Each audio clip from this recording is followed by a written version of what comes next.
জুলাই সনদ স্বাক্ষর অনুষ্ঠানকে বিতর্কিত করার জন্য, চাপে ফেলার জন্য আরেকটা ঘটনা ঘটলো, যেটা শেষ পর্যন্ত পুলিশ সামাল দিলেও যেভাবে সামাল হয়েছে বা এই ঘটনাটা ঘটানো ইটসেলফ আমাদের কাছে কোনো ভালো কিছু, কোনো ভালো লক্ষণ বলে মনে হয় না। এবং এটা মনে করা যৌক্তিক কারণ আছে, এই সনদ স্বাক্ষর অনুষ্ঠানকে যত রকমভাবে বিতর্কিত করা যায় সেই চেষ্টা হচ্ছে একটা মহল থেকে।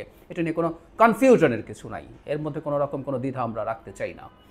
ঘটনাটা হচ্ছে এরকম যে জুলাই যোদ্ধা নামে একটা দল গতকাল রাত থেকে অসন্তোষ প্রকাশ করছিলেন। তারা সংসদ ভবনের সীমানার বাইরে বিক্ষোভ করছিলেন এবং একটা পর্যায়ে তারা আজ বাউন্ডারি পার হয়ে গিয়ে অতিথিদের জন্য রাখা যে সনদ স্বাক্ষর যে অনুষ্ঠান, সেখানে অতিথিদের জন্য রাখা যে আসন, সেখানে বসে পড়েন এবং তারা তাদের দাবি দাওয়া জানাতে থাকেন।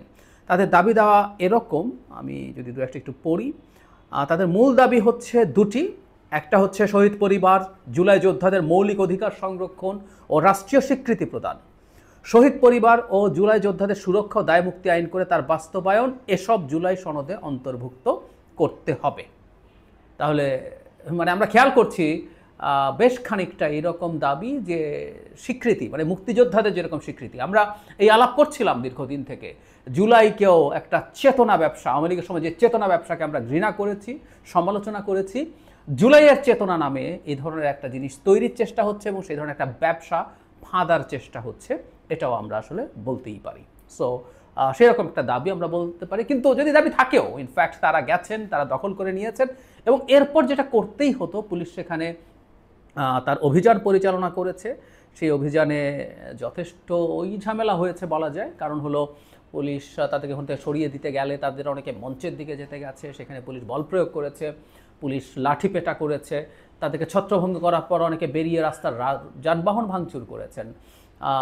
একটা জায়গায় অগ্নিসংযোগের ঘটনা ঘটেছে, police sound grenade, tear gas নিক্ষেপ করেছেন, লাঠিপেটা করেছেন এবং সত্যিকার অর্থেই সেখানে বিকলাঙ্গ, হাত বা পা হারিয়েছেন এমন মানুষ এই হুড়োহুড়ির মধ্যে পড়ে আহত হয়েছেন বা কারো কারো উপর পুলিশ অ্যাকশন হয়েছে, খুবই দুর্ভাগ্যজনক। কিন্তু এনারা ব্যবহৃত হয়েছেন।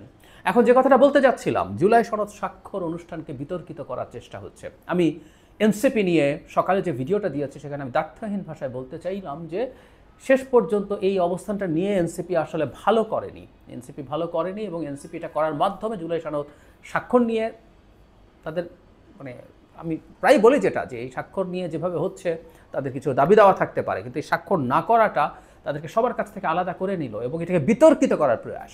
এখন এটা আরেকটা ঘটনা, ফলে আমরা এটা এনসিপি ঘটিয়েছে এভাবে না বললেও আমরা এভাবে বলতে পারি, এনসিপি এবং আজ যা জুলাই যোদ্ধার নামে হলো, সেই দুটো ঘটনাকে একই জায়গা থেকে তৈরি হওয়া বলতে পারি। এবং আমি সরকারের একটা অংশ, আমরা অনেকেই কম বেশি জানি, সরকারের একটা অংশ, সরকারের কিছু উপদেষ্টা, এই নির্বাচন না হোক, এই সরকার ক্ষমতায় থাকতে থাকুক, জুলাইয়ের নামে বহু কিছু করা হোক, এটার সাথে পৃষ্ঠপোষকতা করেন।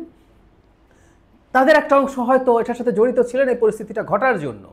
বাইরে যারা ছিলেন, সেখানে যদি যথেষ্ট পরিমাণ পুলিশি প্রহারা থাকতো, তারা হয়তো ভেতরে যেতে পারতেন না এবং ভেতরে গিয়ে তারা যা করেছেন সেটা না করা হলে এই বল প্রয়োগটার প্রয়োজন হতো না। এই বল প্রয়োগটা অবশ্যই করতে হয়েছে, কোনো উপায় ছিল না, কিন্তু এই বল প্রয়োগটা নিশ্চিতভাবেই পজিটিভ কিছু না। যখন সত্যিকার অর্থে অঙ্গ হারানো জুলাইয়ের মুভমেন্টে যারা অংশগ্রহণ করেছেন, এরকম যোদ্ধারা আহত হয়েছেন বা হুড়োহুড়ির মধ্যে পড়ে গেছেন, কষ্ট পেয়েছেন, এটা ভালো লক্ষণ, এটা দেখতে সুন্দর না, এটা খুবই অসুন্দর দেখতে। এবং এই ঘটনাটা ঘটছে এবং আমি মনে করি যে এদেরকে একটা অংশ, একটা মহল ব্যবহার করার চেষ্টা করছেন।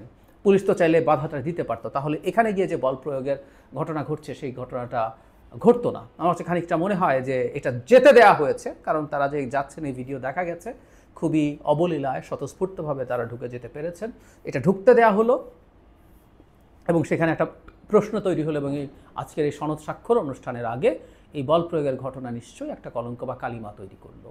আমরা সতর্ক থাকবো, মানে দেশ যতই নির্বাচনের দিকে যেতে থাকবে, কোনো না কোনো ফর্মে ব্যারিয়ার তৈরির চেষ্টা হবে। যেমন এনসিপি, আমি আশা করি এনসিপি আজ না করলেও এনসিপি পরবর্তীতে জুলাই সনদ স্বাক্ষর করবে। কিন্তু যদি স্বাক্ষর নাও করে, জুলাই সনদের সাথে নির্বাচনে কোনো প্রশ্ন নেই, কিন্তু আমরা খেয়াল করছি জুলাই সনদ স্বাক্ষরের সাথে নির্বাচনকে ট্যাগ করার, নির্বাচনকে রিলেট করার এক ধরনের প্রবণতা আছে। আমি বিভিন্ন আলোচনায় এই আলাপগুলো আনার চেষ্টা দেখি, কোনো রকম কোনো কিছু নেই, কিন্তু এভাবেই হবে, এই ধরনের চেষ্টা চলতে থাকবে।